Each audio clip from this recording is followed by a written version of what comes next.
Do you need to apply for your EIN?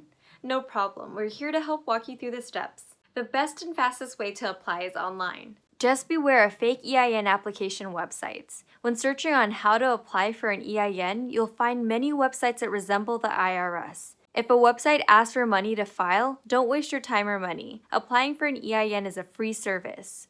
The only reason you would pay is if you hire someone to get an EIN for you.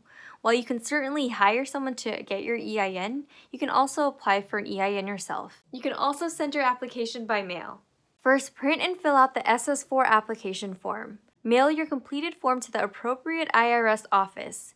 You'll receive your EIN by mail within 4 to 8 weeks. You also have the option to apply by phone. Someone will take your information and assign you an EIN at the end of the phone call. Just note, the person making the call must be authorized to receive the EIN and answer questions concerning the Form SS4. Lastly, you can send it by fax. Fax a completed SS4 form to the correct IRS number. If you include your fax number, you'll receive your EIN by fax within 4 to 7 business days. The fax method to apply for your EIN is faster than mail. There you have it, the 4 ways to apply for your EIN. Learn more.